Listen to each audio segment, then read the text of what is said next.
ओम ह्रीं अर्हं रवोजिनाणम। श्रीमद् आचार्य भगवंत जिनसेन स्वामी पूज्य ग्रंथ श्री आदिपुराण में भगवान आदिनाथ स्वामी का जीवन चरित्र बतलाते हुए वज्र नाभि की पर्याय का वर्णन करते हैं। देखते। एक दिन राजकुमार वज्रनाभि के पिता राजा वज्रसेन को वैराग्य हो गया। श्रेष्ठ ज्येष्ठ पुत्र वज्रनाभि को राज्यभार सौंपा और मुनि दीक्षा ले ली।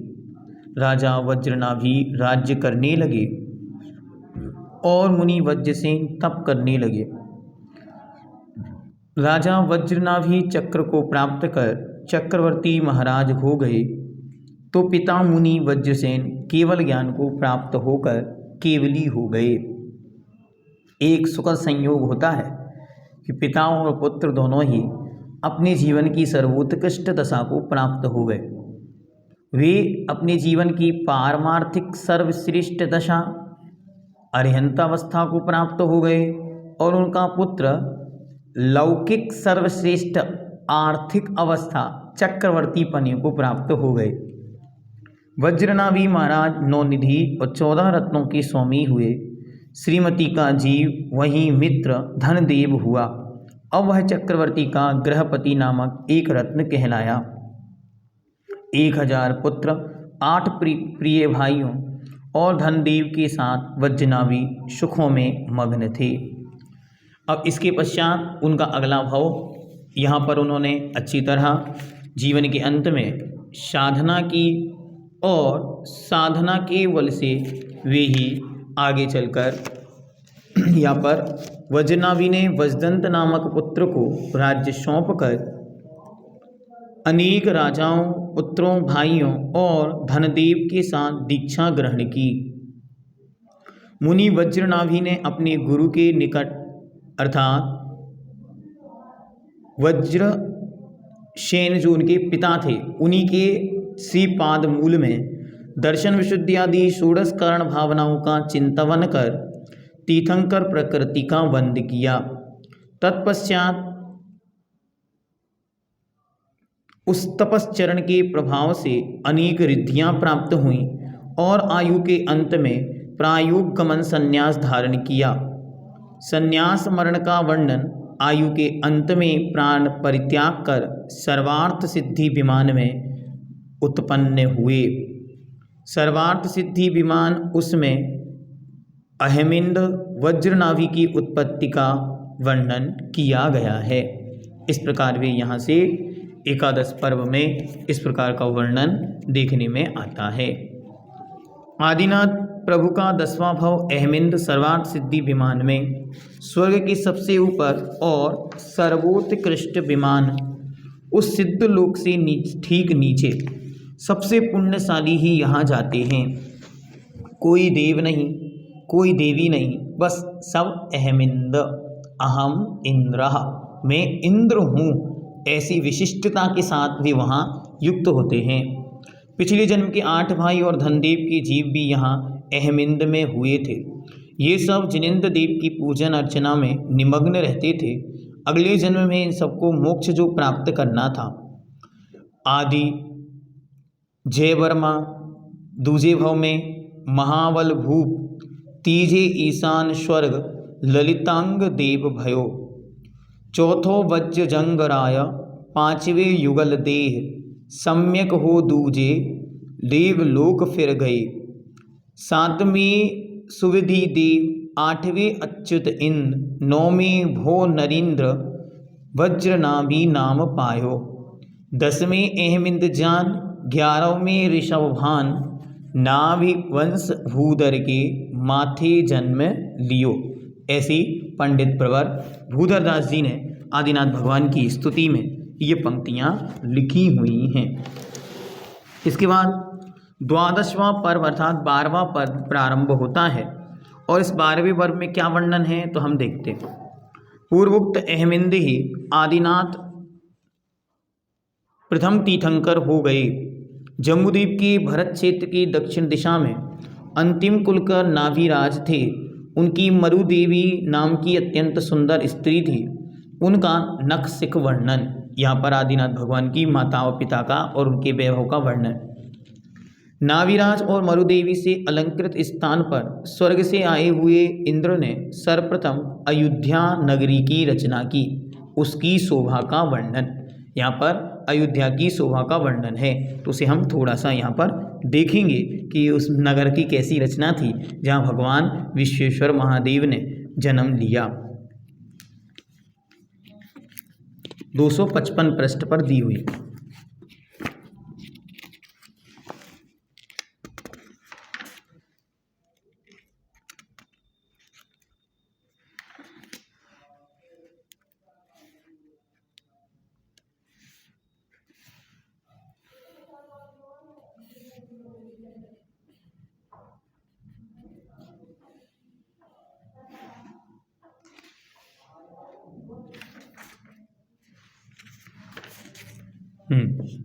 अब यहाँ अयोध्या नगरी का वर्णन करते हैं।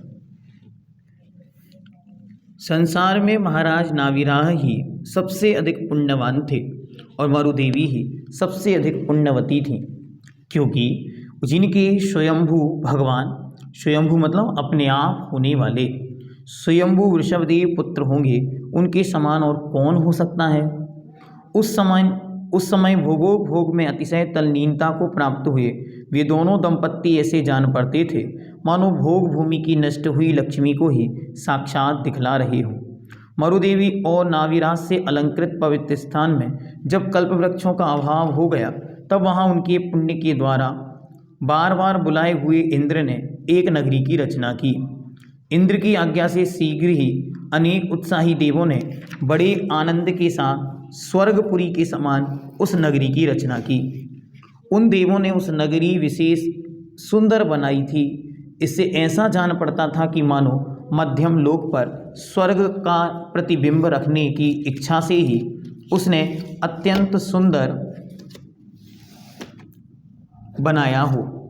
हमारा स्वर्ग बहुत ही छोटा है, क्योंकि वह त्रिदशावास है, अर्थात सिर्फ 30 व्यक्तियों के रहने योग्य स्थान है। पक्ष में त्रिदश देवों के रहने का स्थान है। त्रिदश उसको भी कहते हैं क्योंकि स्वर्ग का एक पर्यायवाची है त्रिदश, मतलब वहाँ केवल देवता लोग ही निवास करते। ऐसा मानकर ही मानो उन्होंने सैकड़ों हजारों मनुष्यों के रहने योग्य उस नगरी की रचना की थी।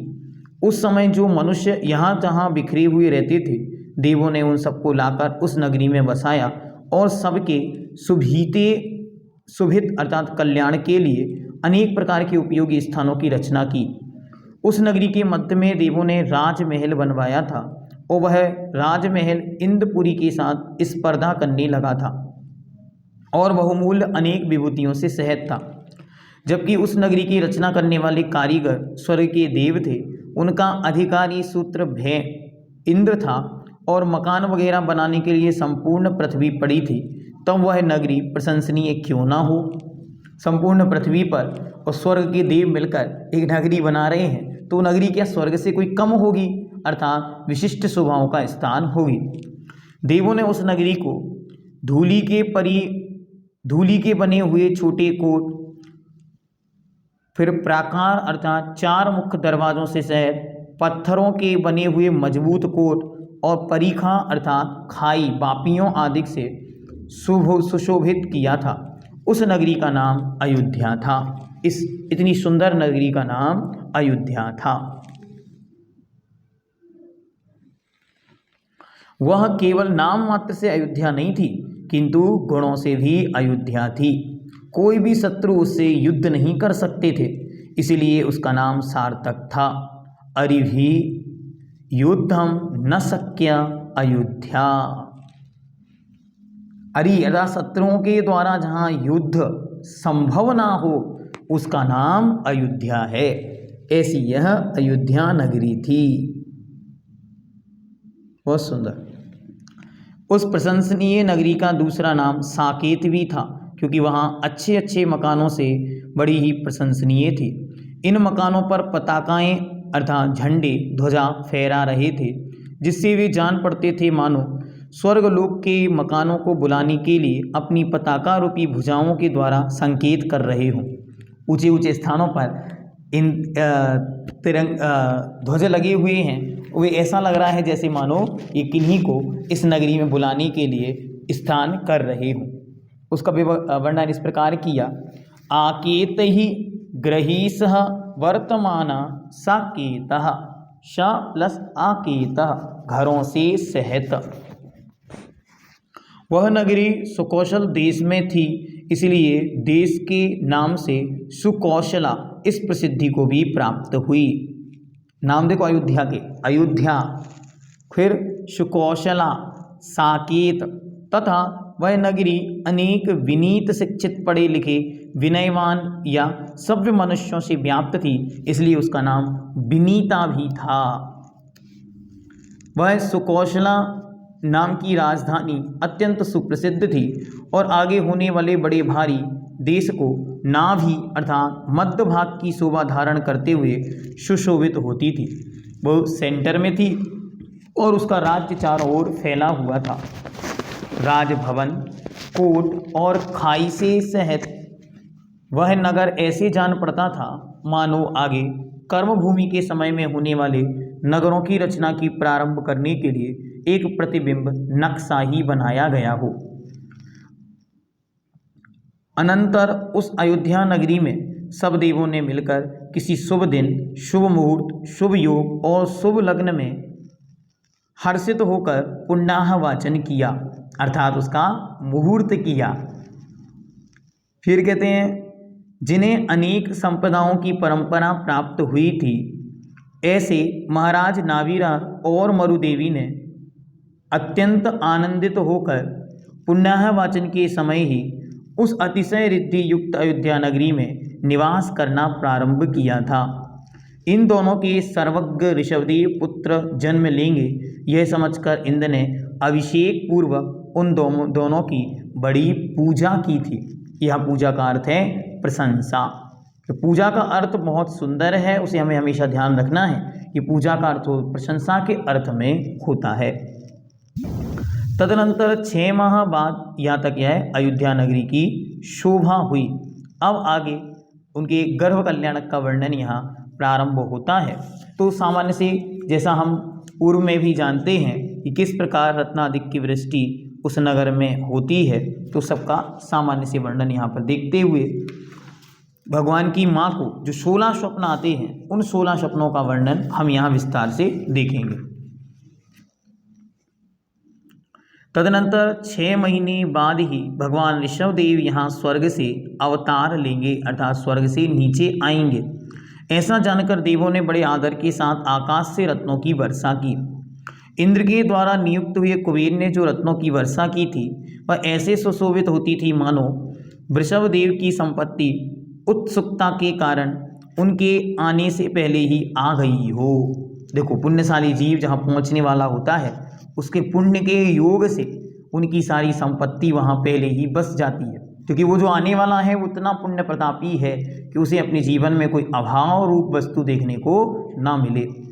वह रत्नवृष्टि, हरिणमणि, नीलमणि, इंद्रमणि और राग, पद्मराग आदि मणियों की किरणों के समूह से ऐसी दीप्यमान हो रही थी मानो सरलता को प्राप्त होकर एक रेखा में सीधी होकर इंद्रधनुष की शोभा ही आ रही हो।